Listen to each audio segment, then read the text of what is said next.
네, 안녕하세요. 히쌤 교실의 히쌤입니다. 어느덧 마지막 시간이 됐네요, 여러분들. 진짜 선생님 좀 그런 것 같아요. 여러분들과 계속해서 이렇게 오랜 시간 동안 소통하면서 서로 얼굴은 보지 못했지만 계속해서 이렇게 수업했던 거 너무 좋았던 것 같아요. 그래서 오늘 마지막 시간인데 라이브로는 마지막 시간이고요. 다음 시간에 선생님 녹화 방송 하는 거 올라오는데 어쨌든 라이브로 여러분과 이렇게 실시간으로 소통하면서 하는 수업은 마지막인 것 같아요. 그래서 같이 수업하는 게 특별한 의미가 있는 것 같아요. 선생님이 댓글을 여러분들이 쫙 들어와서 쓰는 걸 봤는데요. 너무 고마웠어요. 막 선생님 뭐 잘 가르친다고도 하고 제이쌤 있는 학교 부럽다고도 하고 하는 친구들인데 너무 고마워요. 좋아요. 여러분들 머리 스타일 이뻐요. 감사합니다. 오늘 선생님 저기 영어 선생님께서 2학년 가르치시는 영어 선생님께서 머리를 해주셨어요. 네, 좋습니다. 이제 맞아요. 예연 친구가 문제 맞는 거 잘 봤어요. 오늘 선생님이랑 뭐 예연이 거 얘기하기 전에 PPT 같이 봅시다. 오늘은 다양한 민족 운동에 대해서 배울 거예요. 그럼 이 패들렛을 하는 건데 예은이 친구가 패들렛에다가 문제를 진짜 잘 만들어서 올려줬어요. 선생님이 문제를 하나하나 봤는데 물론 재미있는 문제 너무 잘했어요. 중학교 수준에서는 상당히 어렵게 냈어요. 그래서 선생님이 봤을 때 진짜 잘한다. 예언이는 나중에 선생님에도 진짜 잘할 것 같다라는 거 있었는데 더 자세한 피드백은 선생님이 따로 패들렛에다가 더 이야기를 해줄게요. 문제가 시험 문제로 나오는 그런 걸로 봤을 때는 조금 아쉬운 부분도 있어서 선생님이 그런 거는 더 자세하게 피드백을 해주도록 할게요. 예언 친구. 그리고 댓글 읽어주는 선생님 시간이에요. 마지막으로 실시간으로 본다는 TR 친구, 루키 친구가 역사가 제일 좋았다, 막 이런 거 있고, 한유리팬 생방 마지막 이러고, 현석이가 부럽칭 하네요. 이현석 친구 수업, 중학교에서 만나면 잘 듣기를 바랍니다. 네, 손재주가 좋으신 선생님이에요. 맞아요. 영어 선생님 진짜 잘해주세요. 네, 맞아요. 오늘 맹스크 친구 오늘 마지막 시간이 왔습니다. 우리 같이 재미있게 역사를 배워보도록 하겠습니다. 좋아요. 랩 친구 선생님 개인 채널도 자주 와주시면 좋을 것 같아요. 선생님 열심히 올려보려고 노력하겠습니다. 네, 그러면 오늘 순서 오늘 뭐 배울지 같이 볼 건데요. 실력 양성 운동에 대해서 볼 거고요. 다양한 사회 운동, 그리고 60만세 운동과 광주 학생 항일 운동, 그리고 신간의 1920년대 의열단의 활동, 그리고 무장 독립 투쟁에 대해서 배우도록 하겠습니다. 우리 첫 번째로 이거 이 신문 광고를 선생님 갖고 왔어요. 당시에 나왔던 신문 광고인데 여러분들 딱 보면 뭔 건지 알 것 같아요. 한번 댓글로 올려주시면 좋을 것 같아요. 댓글로 한번 올려주세요. 이 광고가 무엇일까요? 이 광고가 무엇일까요? 입니다. 네, 사회운동이면 분화로드 운동인데 이거는 물산장려 운동. 맞아요. 예언 친구가 잘 얘기했어요. 물산장려 운동입니다. 그렇죠. TR 친구가 자국 생산품 애용 이렇게 써 있어요. 여러분들 글씨 보면은 여기 있어요. 우리가 만든 것은 우리가 쓰자라고 쓰여 있습니다. 우리나라는 당시에 오른쪽부터 읽어갔어요. 지금 왼쪽부터 읽어서 이렇게 가잖아요. 근데 오른쪽부터 읽어야 돼요. 그래서 우리가 만든 것은 우리가 쓰자. 이것도 우리 손으로 만든 광목이라고 해요. 그러니까 광복이 아니고 광목입니다. 광목이라는 건 집에 어른들한테 한번 여쭤보면 아실 거예요. 면으로 만든 그런 천을 광목이라고 한답니다. 그래서 광목을 우리나라 사람들이 조선 민족이 만든 이 면을 우리가 사서 쓰자라고 하는 물산 장려 운동이 벌어졌다라는 거예요. 그리고 이 밑에 기사도 내 살림 내 것으로 내 살림 내 것으로 세로로 읽고요. 금일부터 실행하자라고 이런 신문 기사들이 있었다라는 겁니다. 그렇죠. 우리 손으로 만든 광복이 아니고 광목입니다. 광목. 약간 그 광복과 비슷하죠? 그래서 조금 의도가 있는 광고이지 않았을까 싶어요. 실력 양성 운동에 대해서 봅니다. 주체는요. 민족주의 계열의 일부 지식인들이 전개했다라는 겁니다. 일부 지식인들이요. 민족주의 계열. 이게 뭐냐? 이따가 조금 더 얘기할 거예요. 그래서 물산 장려 운동에 대해서 보는데 민족 산업 육성을 통해서 경제적 자립을 추구했다. 여러분들 저번 시간에 기억이 날는지 모르겠어요. 회사령을 폐지했다라는 이야기가 있었어요. 1910년대에 회사령을 일제가 제정해서 국내의 민족 산업을 만드는 걸 제한했던 것이 기억이 나셔야 돼요. 그러고 나서 20년대에 들어와서 그 회사령을 철폐합니다. 아예 부시는 게 아니고 신고제에서 허가제로 바뀐다. 아니, 허가제에서 신고제로 바뀐다라고 했었어요. 그래서 너네 회사 만들려면 신고만 해라 라는 거였어요. 그래서 신고해서 일본의 산업을 더 많이 만들려는 그러한 방법 중에 하나로 회사령을 그렇게 사용했었죠. 그거 때문에 이러다가는 우리 조선 민족들이 만든 회사가 다 무너지겠다 싶어서 이쪽 회사를 주도하고 있던 민족주의 계열의 일부 지식인들이 야, 우리 민족 산업을 육성해서 경제적 자립을 추구하자 하면서 내 살림 내 것으로 또는 조선 사람 조선 거 등의 구호로 평양에서 처음으로 시작해서 막 퍼져나갔다라는 거예요. 그래서 신토부리 이런 말 들어봤잖아요. 그런 것처럼 우리 국산품을 애용하자라는 거예요. 그래갖고 막 쓰자라고 했던 거예요. 예언 친구가 이 운동하고 비슷한 게 인도에서 영국제를 사지 말고 인도제를 쓰거나 우리가 만든 거를 쓰자는 그런 운동이 비슷한 맥락이에요. 당연히 영국 사람들이 만든 거 인도 사람들 입장에서 영국 사람들 거를 쓰면 당연히 인도 산업이 떨어지겠죠. 그건 지금도 비슷해요. 여러분들 아이폰 그리고 갤럭시 이렇게 있으면 여러분들 뭘 쓰냐? 여러분들 별 느낌 없을 거예요. 근데 조금 어른들까지만 가도 엄마 아빠 할아버지 그러면 이왕이면 우리나라 거 쓰지라는 그런 게 있거든요. 그게 이러한 맥락에서라고 보시면 돼요. 외국 거 팔아주느니 차라리 우리나라 거 써주는 게 더 좋지 않을까라는 거, 그게 바로 이 물산장려 운동의 한 느낌이라고 보시면 돼요. 근데 결과는 일제의 방해로 큰 성과를 거두지 못했다라는 거예요. 그리고 국내에서도 역시 비판이 있어요. 비판이 왜 있을까 한번 생각해 보세요.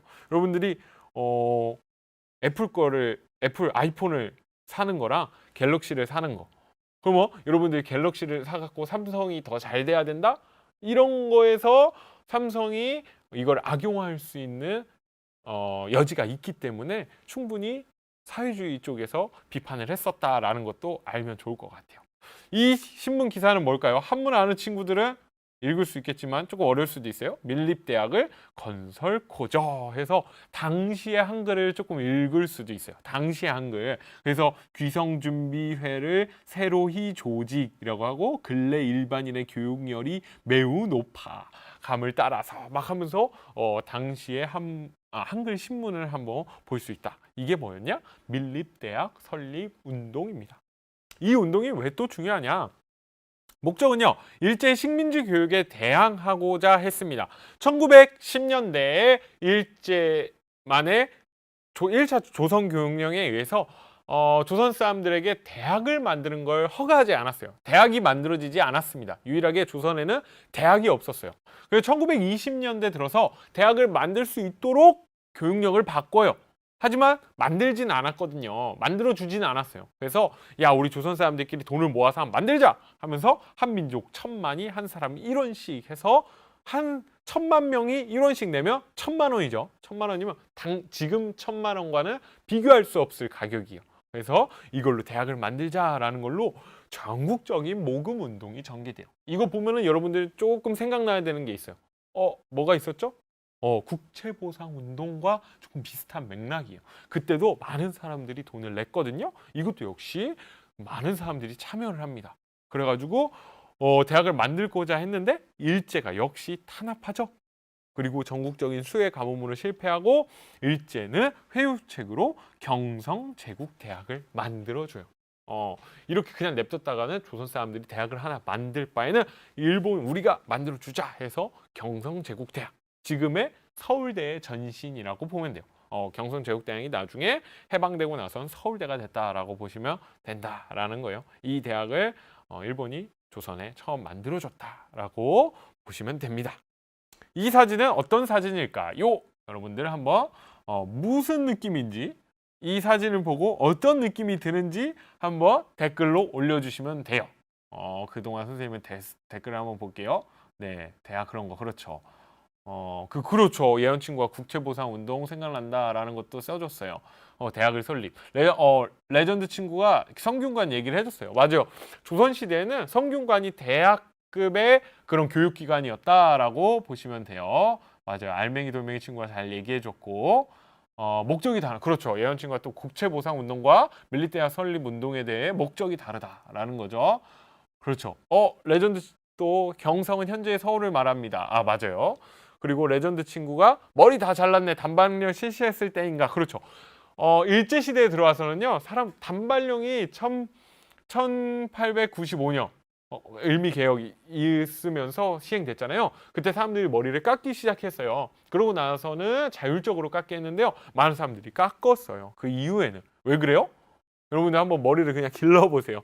머리를 기른 거랑 머리를 자른 거랑 어떤 게 더 편한지는 해보면 알아요. 그래서 사람들이 많이들 머리를 잘랐다. 특히 일할 때는요. 군대 가면 머리를 빡빡 자른 이유가 훨씬 편하거든요. 선생님 지금 머리가 긴데 이거 머리 자르고 이거 말리느라고 너무 힘든데 군대에서는 그냥 쓱 닦고 쓱 말리면 그냥 다 말랐거든요. 그래서 편해서 사람들이 머리를 많이 잘랐다라는 거예요. 그래서 지금 이 보이는 사진은요. 뭐냐? 암태도 소작쟁이에 대한 사진이에요. 당시 여기 모여있는 사람들은 대부분 소작민들이에요. 소작민들이라는 건 농사를 내 땅이 아닌 지주의 땅을 빌려서 대신 농사를 지어주고 거기서 나온 소작의 생산량의 일부를 지주에게 떼주고 나머지는 내가 갖는 이러한 것이 소작이라는 건데 이 사람들이 모여서 쟁의라는 건 지금의 스트라이크 그래서 데모, 파업이라고 보시면 돼요. 파업을 했다라는 겁니다. 이렇게 파업을 왜 했냐라는 거예요.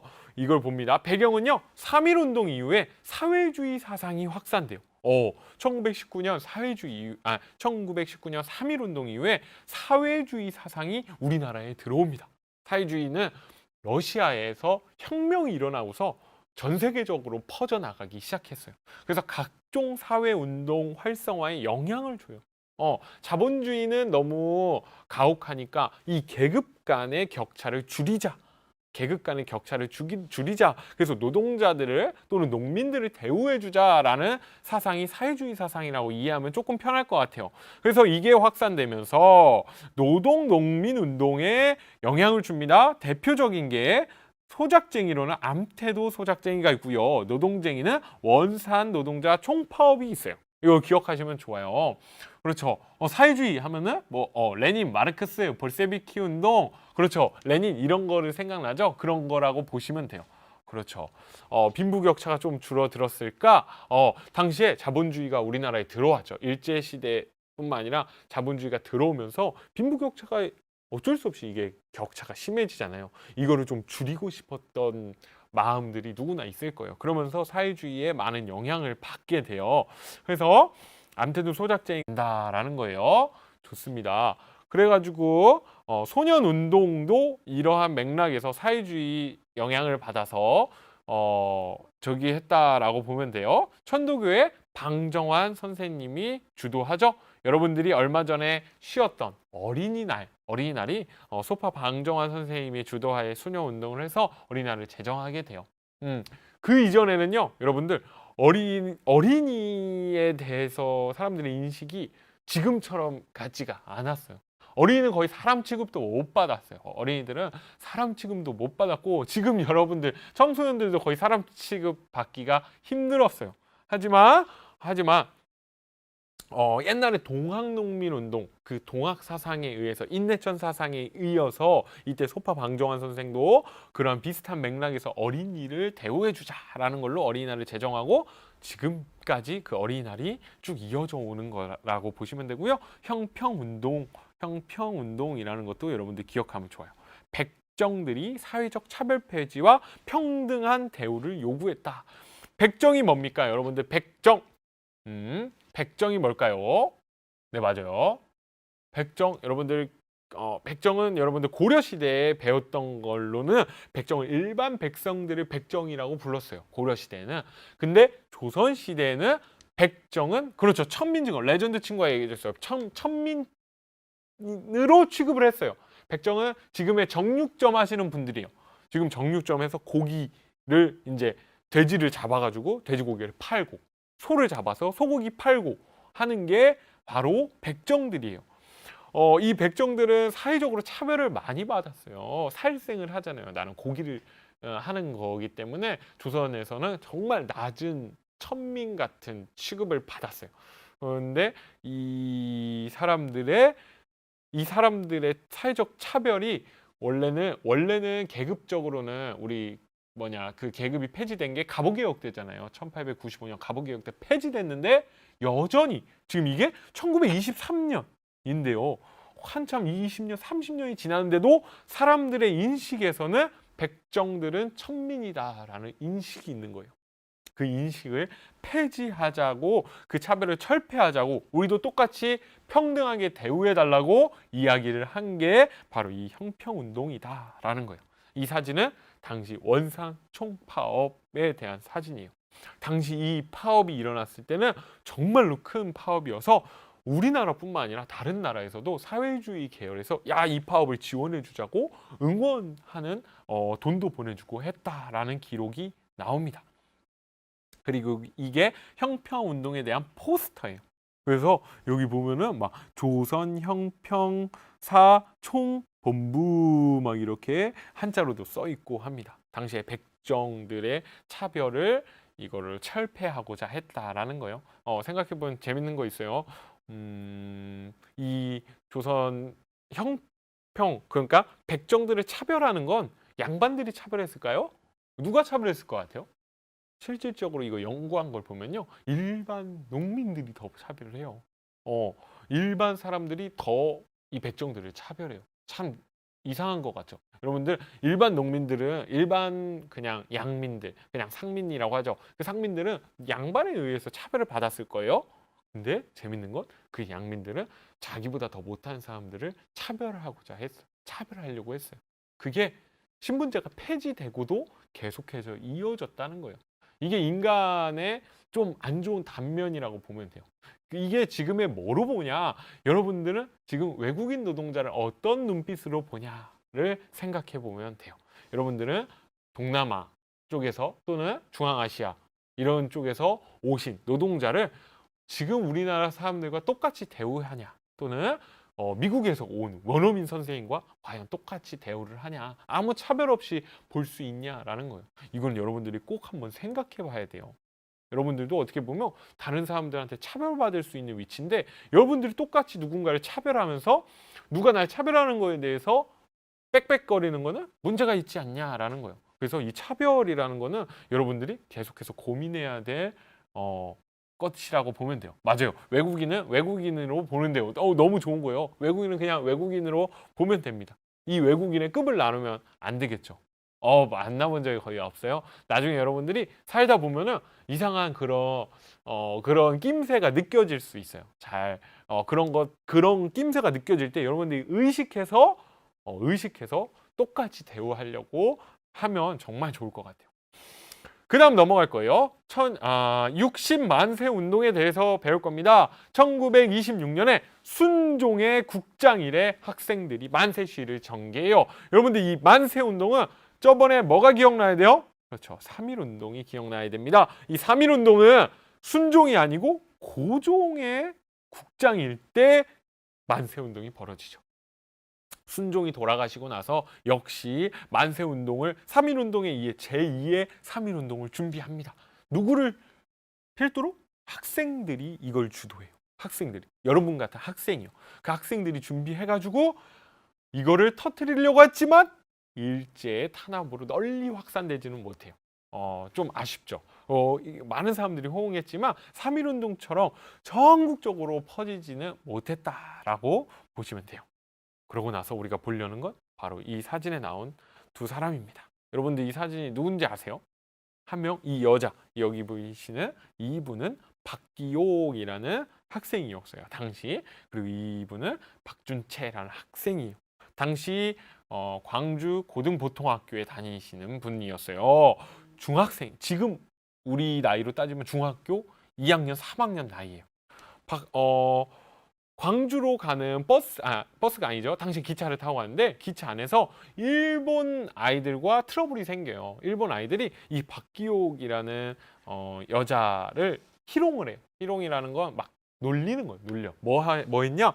당시에 조선 여자들은 이렇게 댕기를 땄어요. 댕기 뭔지 알죠? 여기 꼬아가지고 이렇게 해서 꽃에다 댕기를 매요. 근데 그거를 잡고 땡기고 막 이렇게 장난을 쳤어요.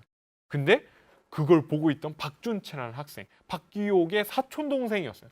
박준채라는 학생이 보고서 일본 놈한테 뭐 하는 거냐고, 일본 놈 학생이 지금 여자를 희롱해서 되겠냐고 이렇게 딱 얘기를 합니다. 그러니까 그 일본 학생이 이런 조센징이라는 말이 나왔어요. 조센징이 많이 들어봤죠? 이 조선 놈이 이런 얘기가 나온 거예요. 그거 듣는 순간 박준채 학생은 바로 죽방을 날려요. 바로 죽방을 날려가지고 거기서 싸움이 일어납니다. 난리 났어요. 거기서 일본 학생들과 조선 학생들 간에 패싸움이 일어나는 거예요. 패싸움이 일어나가지고 난리가 났겠죠. 그래서 경찰들이 오고요. 그 중학교, 그러니까 일본 애들은 따로 학교를 다녔거든요. 일본 선생님들이랑 그 조선 학교 선생님들이 와가지고 중재를 해요. 근데 그 상황에서 중재를 잘했으면 상관이 없었을 텐데 일본 순사들이 조선 학생들만 구타를 하고 조선 학생들에게 차별적으로 대우를 합니다. 역시 일본 선생님도 그랬어요. 그러니까 이제 광주에 있던 학생들이 난리가 난 거예요. 광주에 있던 학생들이 난리가 납니다. 그게 바로 광주 학생 항일 운동이에요. 방금 얘기했던 학생 간의 충돌이 발생했는데 일본 경찰의 편파적인 대처로 광주 지역의 학생들이 민족 차별을 중지해라 하면서 동맹 휴업을 해요. 학교 안 갑니다. 학교 안 가고 거리를 지나다니면서 데모를 하는 거예요. 데모를 해요. 난리 나죠? 식민지 교육제도 철폐해라. 일제 타도하자. 이런 주장을 하면서 시위를 전개합니다. 이것이 여기 보이면 신간회의 도움으로 전국적으로 확산해요. 전국적으로 확산해서 3.1운동 이후에 최대 규모로 항일운동으로 번집니다. 참 신기하죠? 참 신기해요. 학생들이 중학생, 지금 여러분들 나이에요. 진짜 웃긴 게 여러분들 나이에 그 학생들의 시작으로 해서 전국적으로 이 항일운동이 번져갔다라는 거예요. 그거를 한번 생각해 보시면 돼요. 그럼 여러분들은 지금 어떤 것 같아요? 지금 여러분들은 이러한 큰일, 또 어떻게 보면은 이렇게 지금 나의 처지에 대해서 다시 한번 생각해보고 더 좋은 사회를 만들기 위해서 여러분들 고민하고 있나 한번 생각해보면 좋을 것 같아요. 재밌는 거예요. 여러분들 댓글 보면은 막 하죠. 아이고 그렇게 왜 그럼 멋지십니다. 우리나라 막 여러 가지 얘기가 일어나요. 맞아. 광주 학생 항일운동이 일어나고 이후에 5.18도 일어나죠. 맞아요. 일본이 과거의 한 일은 절대 안 잊을 거. 와요. 티아 친구. 일본 선생님이 항상 얘기하지만 일본을 미워하면 안 돼요. 일본을 미워하면 되는 게 아닙니다. 지금은 우리가 일본이 우리한테 한 일을 까먹으라는 얘기는 아는데 그것처럼 우리도 일본한테 똑같이 할 거야는 진짜 위험한 생각이에요. 그러면 일본과 다를 바가 없다라는 겁니다. 그걸 꼭 생각을 하셔야 돼요. 우리가 일본의 입장이었으면 어떻게 했을까도 한번 고민해 보셔야 돼요. 그게 중요한 거예요. 역사를 배우는 이유는 우리나라가 힘이 세져서 일본을 똑같이 한다. 이거는 역사를 배우는 의미가 없어요. 그러면 그건 다르게 얘기하면 일본이 우리나라를 정복하고 했던 게 당연시 되는 거예요. 여러분들이 그 논리를 잘 한번 생각해 봐야 돼요. 알았죠? 야, 이제 이 역사 바로 보기 시간에 뭘 나왔냐? 민족주의 세력과 사회주의 세력이 나눠진 거에 대해서 한번 볼 겁니다. 민족주의 세력은 우리 민족을 조금 더 우선시하는 세력이고요. 사회주의는 계급 간의 격차를 줄이려는 그러한 세력이에요. 이 두 세력이 어떻게 합쳐지냐를 보려고 해요. 민족주의 세력에서요. 처음에 타협적 민족주의 세력으로 갈라지기 시작해요. 비타협적 민족주의와 이 두 개가 딱 갈라집니다. 그러면서 이 타협적 민족주의 세력에서 자치운동이 대두돼요. 일제와 타협하려고 해요. 이게 참 재밌는데 여러분들 이 민족주의 세력에서 실력 양성 운동을 하면서 그 중에서 일부 세력들이 이광수가 대표적인 아저씨인데 이광수 아저씨가 자치운동을 대두해요. 야, 우리가 일본에서 독립하는 건 너무 어려워. 너무 어려울 것 같아. 인도처럼 인도는 영국이 자치권을 어느 정도 줬으니까 인도 스스로 하려는 그런 자치 그런 것처럼 우리 조선도 일본의 식민지로 있지만 우리 조선 사람들이 스스로 통치하는 자치운동을 하자라는 게 이 이광수 자치운동, 타협적 민족주의 세력의 주장이었어요. 지금 다 들어보면요, 상당히 괜찮은 조건이기도 해요. 막 죽어라고 싸우고 막 사람들 다 죽고 할 바에는 이렇게 평화적으로 우리가 그 안에서 자치운동을 하자라는 거예요. 근데 몇몇 사람들은 말도 안 되는 거죠. 말도 안 된다라는 게 이 비타협 민족주의 세력들이에요. 무슨 일본한테 굴복해서 그 안에서 자치운동을 하냐. 우리는 독립해야 된다 하는 게 이런 세력이에요. 그래갖고 이 두 세력이 갈라지고요. 사회주의는 처음부터 타협적인 세력은 없었어요. 말도 안 된다. 우리 일본과 완전히 떨어져 나와야 된다 하면서 정우의 선언이라는 걸 발표를 해요. 우리는 민족주의의 타협적 민족주의 세력을 배제하고 싶다라고 하면서 나중에 이 두 세력이 모아서 신관회라는 걸 창설합니다. 그리고 자매 단체로 근우회라는 걸 창설해요. 근우회는 여성 세력들이고요. 신관회는 남성 주도로 만들었다고 보시면 돼요. 그렇죠. 랩 친구가 말해줬어요. 좌우 합작과 비슷한 내용이에요. 역사에서는요, 여러분, 양극단에 있는 거를 조금 경계해요. 여러분들 보면은 진보와 보수 이런 거 있죠. 이 양극단으로만 있으면 서로 타협이 안 되잖아요. 그러면 나라가 힘든 것처럼 이런 거에 대해서 조금 경계합니다. 그래서 역사에서 중요한 건 이 양극단이 어떻게 합쳐졌냐예요. 그래서 여러분들 기억이 날 거예요. 애국개몽 운동과 무장투쟁, 의병 운동을 합치려고 했던 게 신민회였어요. 신민회는 애국개몽 운동을 하면서도 무장투쟁을 준비했죠. 그래서 신민회가 정말로 중요하고 중요하기 때문에 시험에 많이 나와요. 그것처럼 신관회도 똑같습니다. 민족주의 계열과 사회주의 계열을 같이 합치려고 했기 때문에 너무도 중요하고요. 중요하기 때문에 시험에 많이 나온다라는 거예요. 그래서 이 신관회를 꼭 기억했으면 좋겠어요. 다 설명했어요. 자치론을 주장하는 민족주의 세력의 등장으로 인해서 이 비타협 민족주의 계열과 사회주의 계열이 연합해서 결성하게 됐다라는 거예요. 이렇게 했다. 그래서 강령으로는 정치적, 경제적 각성을 촉구하고 민족의 단결, 중요한 단어는 기회주의를 배격한다라는 거예요. 기회주의를 배격한다. 이게 뭔 말이냐? 기회를 보면서 이리 붙었다, 저리 붙었다 하는 걸 배격하겠다는 얘기예요. 이게 어떤 내용이야? 어떤 내용이야? 자치론을 주장하는 민족주의 세력을 비판하는 내용이에요. 자치론, 우리는 이 상황에서 다른 일본에 타협하면서 우리만의 자치를 하자. 비타협적 민족주의자들 세력에서 봤을 땐 이건 기회주의인 거죠. 여러분들이 잘 생각해 봤으면 좋겠어요. 이 기회주의라는 게 우리 현대사회, 그리고 우리 이 근현대사에 계속해서 나올 거예요. 여러분들이 이게 과연 기회주의일까? 아니면 이게 진짜 맞는 걸까? 라는 걸 한번 생각해 보시면 될 것 같아요. 친일파라고 하는 사람들은요, 여러분들이 봤을 때 무작정 욕할 수 있을지 모르겠지만 여러분들이 그 당시에 살았으면 어떻게 했을까도 한번 생각해 봐야 돼요. 일제의 순사들이 여러분들을 모가지에 칼을 들이밀고 고문을 하는데 여러분들이 그 사람들에게 굴복하지 않았을까도 한번 생각해 봐야 돼요. 그래서 무작정 그냥 욕만 하기보다는 나라면 어땠을까?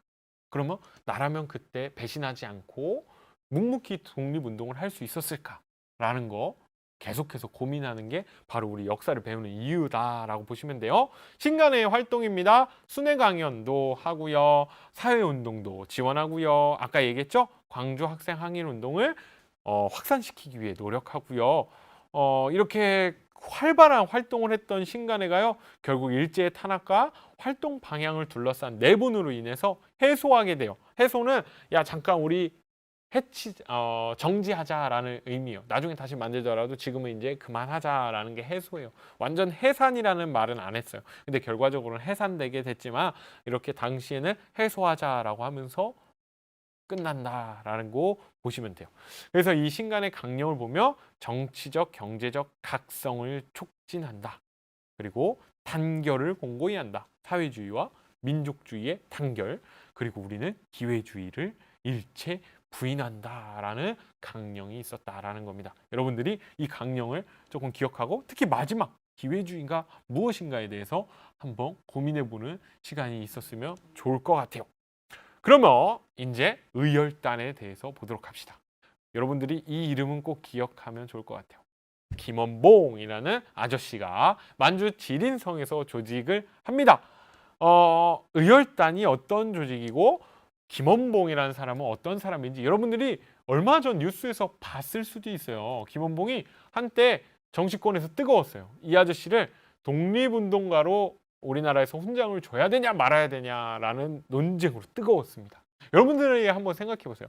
김원봉은요, 당시에 엄청나게 일본 사람들이 가장 부들부들 떨었던 사람이고 현상금이 김구 선생님만큼 높았어요. 김구 선생님만큼 높았어요. 투톱이죠. 진짜 그만큼 뛰어났던 사람이에요. 일본의 간담을 서늘하게 했던 김원봉이 만든 이 의열단이 뭐였는지 봅시다. 김익상, 김상옥, 나석주 등의 많은 사람들이 여기 한번 보세요. 조선 총독부에 폭탄 던지고요. 종로 경찰서에 폭탄 던지고요. 동양 척식 주식회사와 식산은행에 폭탄을 던집니다. 뿐만 아니라 여러분들 교과서에 보면은 일본 황궁에도 폭탄 던지고요. 곳곳에 일본의 중요한 시설들에 폭탄을 다 던져요. 그러니 일본 사람들이 가장 두려워하고 잡고 싶어 했던 사람일 수밖에 없어요. 그리고 여러분들이 암살이나 또 뭐죠? 밀정 이런 영화에도 등장하죠. 그때 등장하는 사람이 김원봉입니다. 1920년대에 조직적인 무장투쟁을 위해 단원들을 군관학교에 입학하여 교육을 받습니다.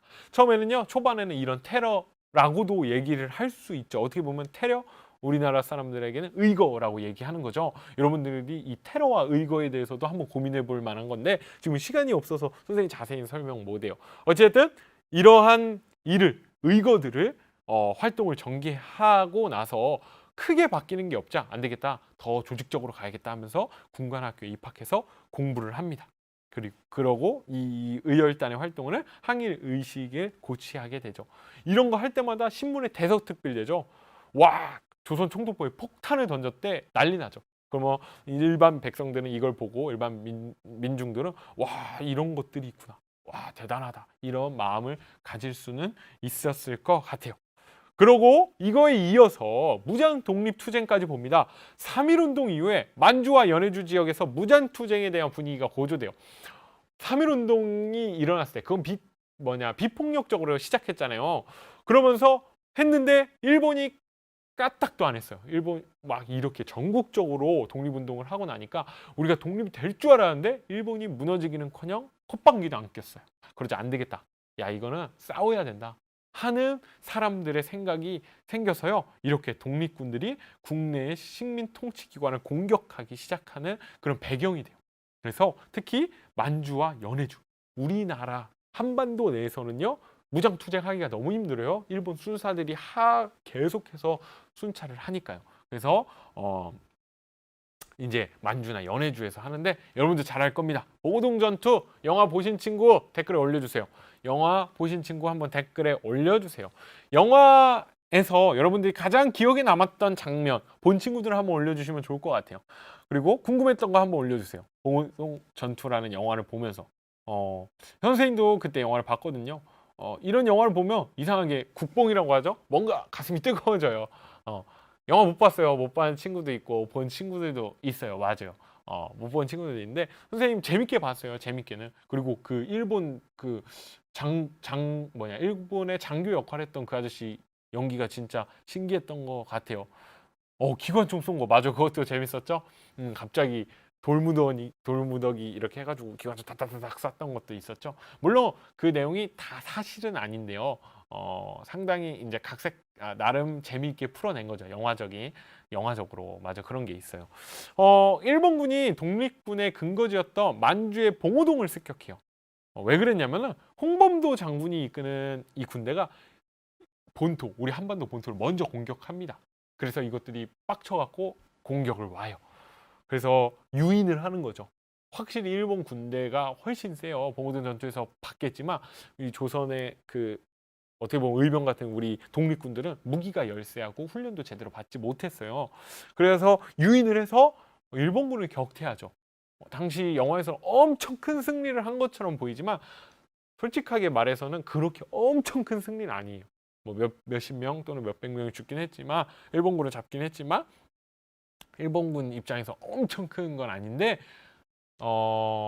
당시 상황을 생각해 보면 독립군들은 너무도 열세한 상황이었는데 그런 승리를 따냈다는 것 자체가 큰 의미가 있죠. 이 봉오동 전투 이후에 안 되겠다, 이거 독립군들 실을 말려야겠다 하면서 엄청난 대규모 군대를 파견합니다. 그래서 당시에 있었던 김좌진 장군들 그리고 아까 홍범도 장군 해가지고 여러 독립군들이 모여요. 그래서 한 1200명 정도 모입니다. 그 독립군들이 서로 힘을 합쳐서 이 청산리 일대에서 일본군을 격퇴합니다. 난리가 났죠. 이때 일본군을 많이 사살했다라는 이야기가 있어요. 그래서 연구 내용이 다양한데 엄청 크게 이겼다 또는 뭐 그 생각보다 크지 않았다 다양한 연구가 있지만 어찌됐든 우리 독립군이 처음으로 큰 승리를 했다라고 해서 청산리 대첩이라고 해요. 그리고 김좌진 장군은 홍성의 인물이에요. 선생님이 지금 홍성 지역에 있어서 홍성의 이제 역사 인물 출제할 때도 이번에 김좌진 장군이고요. 1920년 딱 지금으로부터 100주년이에요. 그래서 청산리 대첩 100주년 기념으로 다양한 축제가 진행되려고 하는데 코로나 때문에 어떻게 될지 또 모르죠. 그리고 맞아요. 김좌진 장군의 아들이 김두한 아닌가요? 뭐 여러 이야기는 있지만 거의 아들로 이야기를 하죠. 장군의 아들 해서 김두한이 이제 이야기가 돼요. 김두한은 재밌죠. 야인시대라는 드라마를 봤는지 모르겠지만 선생님이 딱 여러분들 나이 때 중학교 초등학교 중학교 때 드라마로 대박을 쳤어요. 선생님 그것만큼은 꼭 보고 막 학교에서 다 야인시대 얘기하면서 막 서로 막 이렇게 놀았던 기억이 있어요.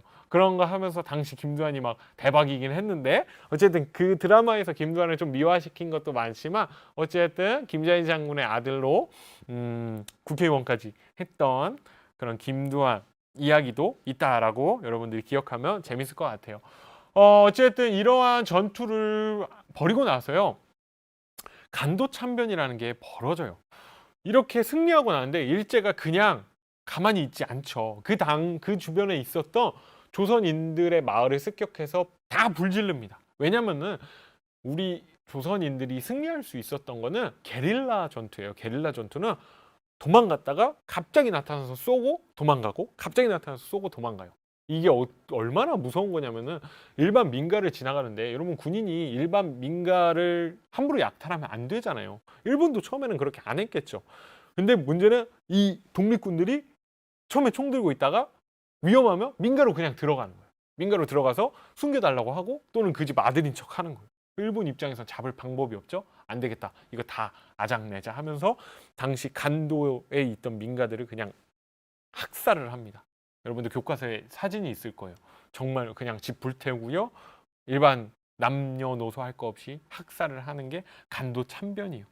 이런 일이 있고요. 그러고 독립군들이 간도에서 독립운동이 하기 힘들어지자 연해주로 이동해요. 자유시 참변이라는 게 벌어지는데 다 모여서 러시아 쪽으로 이동합니다. 근데 문제는 그 러시아에서도 당연히 무기를 갖고 있는 다른 나라 사람들을 좋아할 리가 없겠죠. 그러고 독립군들의 그 러시아의 자유시에서 독립군의 지휘권에 대한 분쟁이 발생하고 러시아의 혁명군 적군과 백군 사이에 갈등에서 독립군 해산을 요구하면서 서로 싸우게 돼요. 그래서 많은 사람들이 피해를 받게 되고 다시 이쪽 간도로 오게 되고 이렇게 삼부라는 게 성립하게 돼요. 그래서 여러분들 기억하기 좋으라고 참정신이라고 많이 이야기해요. 참정신의 참의부, 정의부, 신민부가 만주에 각각 생기면서 마치 그 지역을 관할하는 정부의 역할을 했다라고 많이 이야기를 합니다. 이렇게 이런 이야기들이 있었다. 그리고 이 참의부, 정의부, 신민부 3부가 통합돼서 두 가지로 통합되게 돼요. 그래서 북만주는 혁신의회, 남만주는 국민부로 재편돼서 각각 한국 독립군과 조선혁명군으로 조직돼서 무장투쟁을 계속해서 1930년대에도 전개해 나간다라는 겁니다. 이거는 뒤에 다시 배우는데 선생님하고는 못 배우겠네요. 학교에 가서 다시 배우도록 할 거예요. 이런 내용이 있었다. 그래서 여러분들이 이 지도를 항상 역사 시간엔 봐야 되는데 연표는 봉오동 전투, 청산리 대처, 간도참변 있고 자유시참변 있었다가 3부가 성립됐다. 이 3부는 참, 정, 신 순으로 이런 위치를 관할했다. 그리고 여기 보면 봉오동 전투가 이쪽에서 생겼고 청산리 대첩은 이쪽에서 있었다라는 거 기억하시면 좋을 것 같아요. 그래서 봉오동 전투에 대한 영화가 나왔으니까 나중에 청산리 대첩에 대한 영화가 나오지 않을까라고 생각돼요. 나오면 재밌을 것 같아요. 선생님이 봉오동 전투니 뭐 이 파트는 의열단에 관한 밀정이니 막 이런 영화들 자료가 많은데 이거 갖고 왔다가 선생님 저번처럼 첫 시간처럼 또 잘릴까봐 갖고 오지를 못했어요. 하나도. 그래서 더 재밌게 못한 게 너무 아쉬운데 여러분들 이 지도 보면서 당시에 우리 독립군들이 어떻게 생활했을지 잘 생각해 보면 재밌을 것 같아요. 그리고 여기 있는 홍범도 장군은 나중에 중앙아시아로 강제 이주되고 거기서 생을 마감하신 내용도 있으니까 한번 인터넷에 찾아서 보면은 재밌을 것 같아요. 그리고 이 밑에 있는 사진은 간도 참변 당시의 사진이에요. 그냥 민가에 불 지르고 부시고 했던 내용들이 있었다라고 보시면 좋을 것 같아요. 여러분들 댓글에 뭐 벌써 시간 빨리 갔다, 벌써 끝났다, 뭐 이런 내용이 나오네요. 좋아요, 여러분들. 선생님도 아쉽지만 끝날 시간이 거의 다 됐죠. 그래서 선생님 과제 안내하고 마지막 여러분들과 인사하면서 끝내려고 해요. 과제는 역시 필기왕과 문제왕입니다.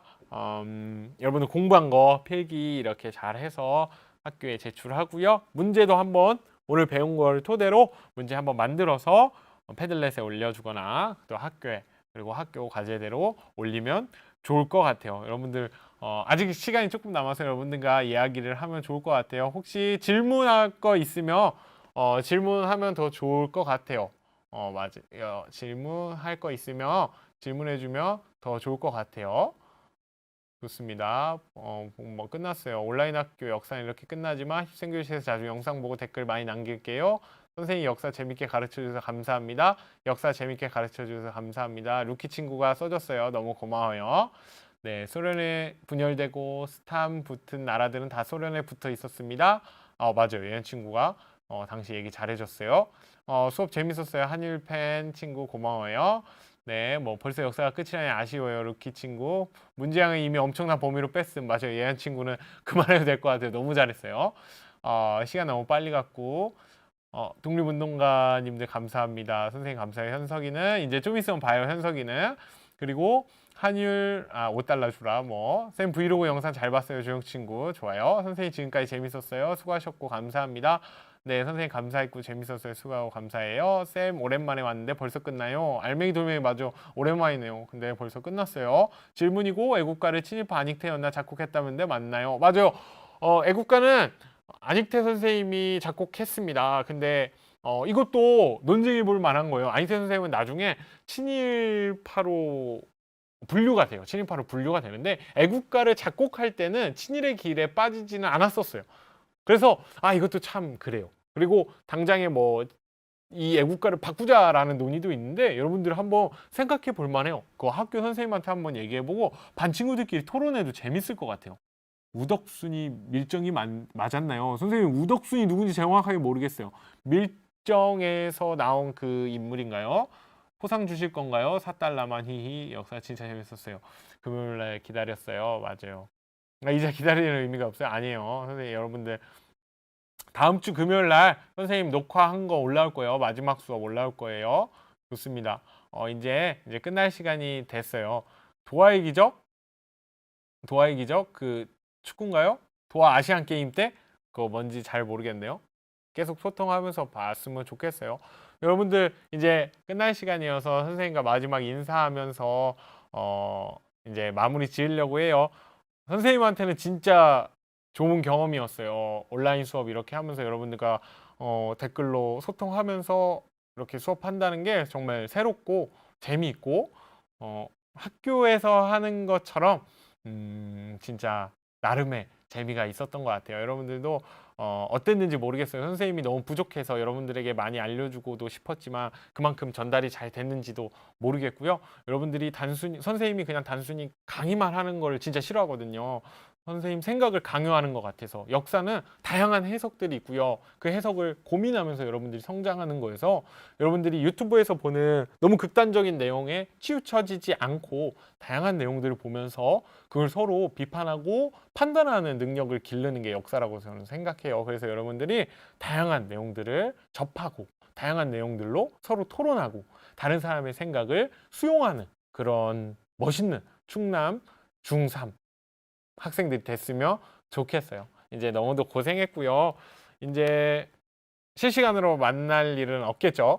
또 코로나가 터지면 만나겠지만 안 그랬으면 좋겠어요. 코로나가 이제 다 물러가고 학교에서 정상적으로 생활했으면 좋겠어요. 여러분들도 학교 가서 열심히 공부하고 선생님 말씀 잘 듣고 가서 어려울 텐데 여러분들이 그 안에서 나름의 규칙을 잘 지키면서 이 위기를 극복해 갔으면 너무도 좋겠습니다.